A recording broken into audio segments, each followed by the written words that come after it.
Hello friends, पिछली video में हमने जो डिस्कस किया था वो था हमारा टॉपिक सेट। सेट हमने स्टार्ट किया था, उसमें हमने रिप्रेजेंटेशन सीखा, किस तरीके से सेट्स को रिप्रेजेंट करते हैं। दो रिप्रेजेंटेशन हमने डिस्कस की, one is roster form, another is set builder form. इसके बाद इस वीडियो में जो हम डिस्कस करने जा रहे हैं वो है हमारा types of sets. Type of sets में one by one we will discuss. First is empty set, second is singleton set, third is finite set, and fourth is infinite set. Suppose we are taking the first one, empty set. What is empty set? Empty sets क्या होते हैं? Those sets which have those sets which has no any element. वो set जिसमें कोई भी element available ना हो उसको हम क्या बोलते हैं?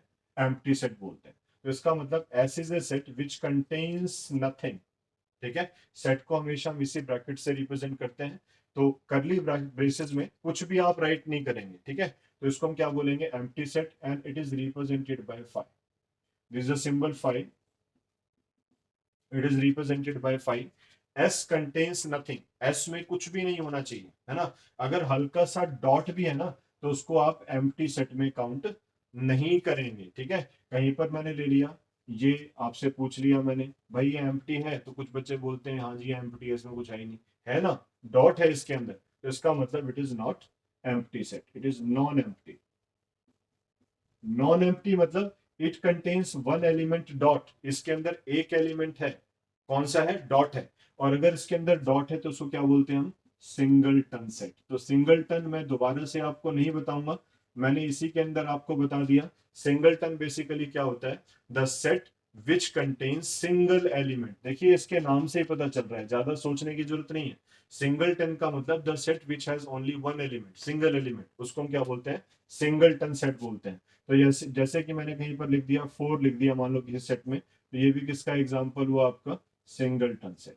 ठीक है, तो फिलहाल हम तो बात कर रहे थे एम्प्टी सेट के बारे में, बट उसके साथ साथ हमने ये भी डिस्कस कर लिया कि सिंगलटन सेट क्या होता है। तो एम्प्टी सेट तो वो होता है जिसमें कुछ भी नहीं होता है ना, और दूसरी बात सिंगलटन सेट कौन सा होता है? जिसमें एक एलिमेंट तो होगा ही होगा, ठीक है, एक एलिमेंट तो डेफिनेटली है, ठीक है। तो उसको हम क्या बोलते हैं? सिंगलटन सेट बोलते हैं। और वो सेट जिसमें कुछ भी नहीं है उसको क्या बोलते हैं? एम्प्टी सेट बोलते हैं। और उसको कैसे रिप्रेजेंट किया जाता है? फाइव से रिप्रेजेंट किया जाता है, ठीक हो गया। अब इसके बाद सिंगलटन सेट हो गया, एम्प्टी सेट हो गया, बट हम एम्प्टी सेट को डिफाइन कैसे करेंगे, है ना, एम्प्टी सेट को बताएंगे कैसे, इसका एग्जांपल किस तरीके से डिसाइड होगा। तो सपोज मैंने आपके पास एक सेट राइट कर दिया, मैंने लिखा भैया ऐसे एक सेट है ना, और इस सेट के अंदर अगर मैं एक्स टाइप के एलिमेंट लिखूं तो मेरी शर्त है कि एक्स स्क्वायर माइनस 16 जीरो के इक्वल होना चाहिए, and x is a real number. ठीक है, मान लो मैंने ऐसे लिख दिया, S set contains x type of elements such that x square minus 16 is equals to zero and x is a real number. तो इससे क्या होगा? हम सबसे पहले जो इक्वेशन दे रखी होगी ना यहाँ पे, इसको सॉल्व करेंगे, ठीक है। मैंने इसको सॉल्व किया, एक्स स्क्वायर की वैल्यू 16 आ गई, एक्स की वैल्यू प्लस माइनस 4 आ गई। तो इसका मतलब सिर्फ दो ही एलिमेंट ऐसे हैं, 4 और -4, ठीक है, जिनको मैं यहां पे लिख सकता हूं, क्योंकि 4 and -4 both will satisfy the given equation. ठीक है, तो x रियल नंबर है, 4 भी हो सकता है, -4 भी हो सकता है। तो आपका आंसर क्या होगा कि s के अंदर हम 4 और -4 दो एलिमेंट राइट कर सकते हैं। इसका मतलब ये सेट ना तो सिंगलटन है, डबल टन कुछ नहीं होता भाई, ठीक है।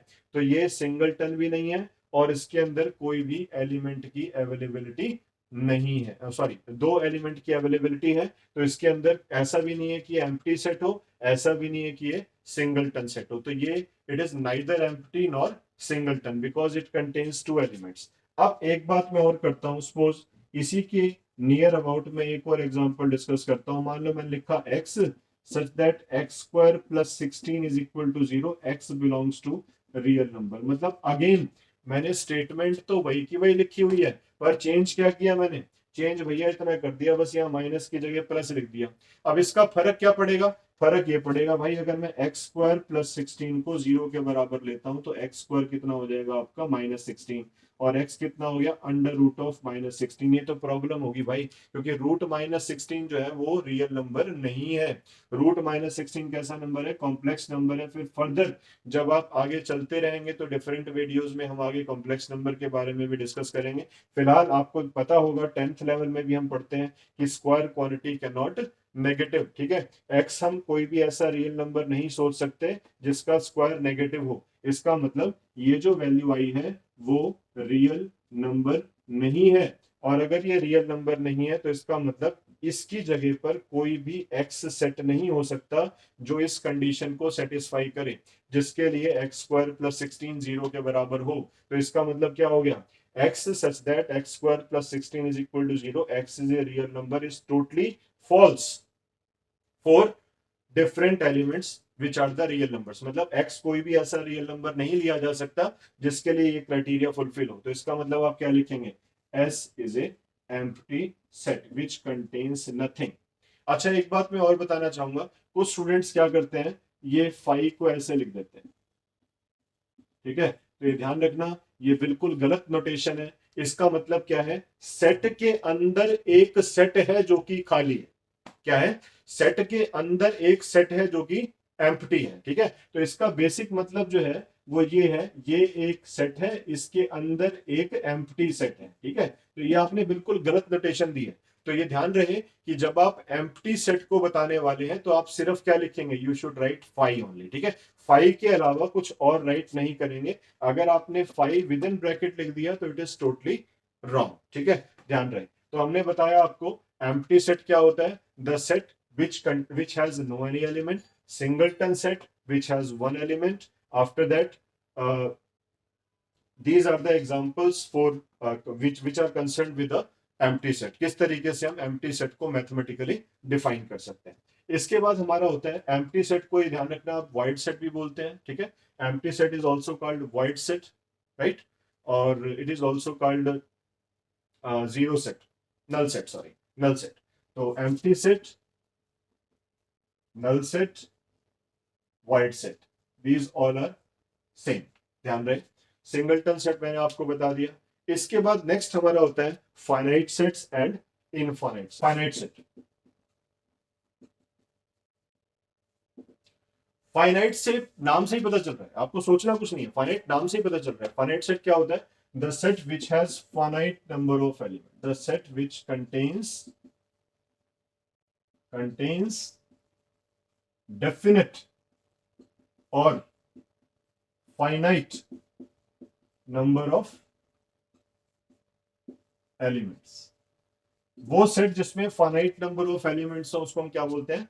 फाइनाइट सेट बोलते हैं। और ऑब्वियस सी बात है, जिसमें फाइनाइट नंबर ऑफ एलिमेंट्स नहीं होंगे उसको क्या बोलेंगे? इनफाइनाइट सेट बोलेंगे। इसका मतलब इनफाइनाइट सेट क्या होता है? The set which has no definite number of elements, मतलब which is not finite, right. तो इनफाइनाइट को दोबारा से बताने की जरूरत नहीं है मेरे हिसाब से। इनफाइनाइट सेट क्या हो गया आपका? The set which is not finite is called infinite set। वाह, ठीक है। तो इनफाइनाइट सेट क्या हुआ? The set which is not finite. कितनी बढ़िया डेफिनेशन है। तो फाइनाइट नहीं है वो कैसा है? इनफाइनाइट है। और जो इनफाइनाइट नहीं है वो कैसा है? फाइनाइट है ना। तो इसका मतलब अगर हम आगे बढ़ते हैं, इसमें एग्जांपल्स की बात आपसे करते हैं, तो अगर मैं आपसे कहता हूं the set of even numbers, है ना, ध्यान से देखेंगे हम, set of even numbers less than 10, set of even numbers less than 10। तो ऑब्वियस सी बात है, आप इसमें कौन से नंबर्स ऐड करेंगे? वन भी ऐड, टू ऐड कर सकता हूं मैं, फोर ऐड कर सकता हूं, सिक्स ऐड कर सकता हूं, एट ऐड कर सकता हूं। लेस देन 10 है तो भैया मैं ये चार नंबर आपके ले सकता हूं, है ना, 2 4 6 8। These are the even numbers and these are less than 10, right. तो ये मैंने कैसे लिखी? रोस्टर फॉर्म लिखी। देखिए पिछली बातें भी रिवाइज करते रहें ताकि हमें पता चलता रहे कि रोस्टर फॉर्म क्या थी, सेट बिल्डर फॉर्म क्या थी, वो भी आप ध्यान रखें। तो ये हमारी क्या है? रोस्टर फॉर्म में हमने इसको सिंपल फॉर्मेट में राइट किया, सेपरेटिंग बाय द कॉमर्स। तो set of even numbers less than 10, that is a finite set because it contains four elements, right? This it contains four elements, तो कैसा set है हमारा? Finite set. अगर मैं suppose आपके सामने एग्जांपल लिखता हूं, the set of English alphabets, तो आपको पता है टोटल कितने होते हैं, 26 होते हैं। इंग्लिश अल्फाबेट्स कितने होते हैं, 26 होते हैं। तो फिर ये भी कैसा सेट हुआ हमारा, फाइनाइट सेट हो गया। मतलब जिसके बारे में आप विचार कर सकें, जिसके बारे में आपको पता हो कि उस सेट के अंदर डेफिनेट नंबर ऑफ एलिमेंट्स हैं, तो वो डेफिनेटली किसका एग्जांपल है, फाइनाइट सेट का एग्जांपल है। फिर हम बात करते हैं भैया इनफाइनाइट क्या हुआ। फिर इनफाइनाइट ये हुआ अगर मैं आपसे कहता हूं the set of natural numbers, है ना। अब सेट ऑफ नेचुरल नंबर्स का मतलब ये तो पता है भैया स्टार्टिंग कहां से होगी, एंड कहां पे होगा, इसके बारे में हम कुछ नहीं जानते, है ना। तो इसका मतलब 1 2 3 ऑनवर्ड्स, ऑनवर्ड्स मतलब पता नहीं कहां तक चलना है। तो इसका मतलब ये सेट कैसा है, इनफाइनाइट सेट है। तो it is an example of a infinite set which contains no any definite number of elements, right. ये नहीं पता कि फिक्स कहां तक चलना है, तो उसको हम क्या बोलेंगे, इनफाइनाइट सेट। सपोज मैंने एग्जांपल लिया, the set of stars in the sky, तो ये भी कैसा एग्जांपल है, इनफाइनाइट का। क्यों, क्योंकि आपको पता है कि जो स्काई है उसके लिमिट नहीं पता हमें कहां तक है, और स्काई के लिमिट नहीं पता तो इसका मतलब उसमें कितने स्टार्स हैं उसके बारे में भी हम नहीं जान सकते। हाँ, ये हो सकता है कि एक पर्टिकुलर गैलेक्सी के अंदर हम ये नियर अबाउट बता सके कितने स्टार्स होते हैं, बट हम स्काई के अंदर अनलिमिटेड नंबर ऑफ स्टार्स होंगे, तो इसका मतलब ये कैसा हो गया आपका, इनफाइनाइट सेट हो गया, है ना। तो ये कैसा सेट है हमारा, इनफाइनाइट सेट है। अब देखिए मैं आपको सोचने का समय दूंगा। फॉर एग्जांपल लेते हैं द सेट ऑफ हाउसेस इन गुरुग्राम। अब अगर मैं पूछता हूं कि set of houses in Gurugram, तो सोचना पड़ता है कि यार ये तो मेरे लिए बड़ा मुश्किल काम है, मैं इसको काउंट कैसे करूंगा, है ना। मैं ये कैसे बताऊंगी कि भैया कितने डेफिनेट हैं, या कैसे बताऊंगा कितने डेफिनेट नंबर ऑफ हाउसेज हैं, ना। तो इसका मतलब इसको हम इनफाइनाइट बोल देते हैं। नहीं, ऐसा नहीं है भाई, थोड़ा सोचना पड़ता है कि set of houses in Gurugram की बात हो रही है, तो इसका मतलब जो हाउसेज हैं वो हमने काउंट करने हैं। आपको पता है स्टैटिस्टिकल डिपार्टमेंट भी एक डिपार्टमेंट होता है जिसका काम यही होता है कि कितने लोग रहते हैं, है ना। आप जो सेंसस काउंटिंग होती है सेंसस के अंदर, तो उसमें आपको पता है यही देखा जाता है कि कितने नंबर ऑफ हाउसेज हैं, है ना, कितने लोग उनमें रहते हैं, या कितने ट्रीज हैं। ये सब काम किसका होता है, स्टैटिस्टिकल डिपार्टमेंट का काम होता है। तो आप ये मत सोचें कि आप इसको काउंट करने के लिए अकेले हैं, ठीक है। तो इसलिए नंबर ऑफ हाउसेज जो है उसके बारे में हमें पता है कि कितने हो सकते हैं। तो इसका मतलब ये कैसा सेट है, फाइनाइट सेट है, it is not infinite set. अगर मैं आपसे कहता हूं the set of houses in Gurugram हो गया। अब मैं आपसे कहता हूं the set of people living in Gurugram, अब क्या होगा, ये भी कैसा सेट है, फाइनाइट सेट है ना। क्योंकि जब मुझे पता है कि भैया हाउसेस कितने हैं, तो एक घर में ज्यादा से ज्यादा 6 लोग रहते होंगे, 10 लोग रहते होंगे, 5 लोग रहते होंगे, तो मैं क्या करूंगा, मल्टीपल निकाल लूंगा। मल्टीपल निकाल के मुझे पता चल जाएगा कितने होंगे, चाहे वो नंबर कितना ही बड़ा क्यों ना हो, मुझे इस बात से मतलब नहीं है। मुझे बस ये देखना है कि set of people living in Gurgaon ये कैसा सेट है, it is also a finite set, because इसके बारे में भी मैं डेफिनेटली बता सकता हूँ कि कैसा सेट होगा। It contains a definite number of elements, so it is a finite set. After that, if I am taking the set of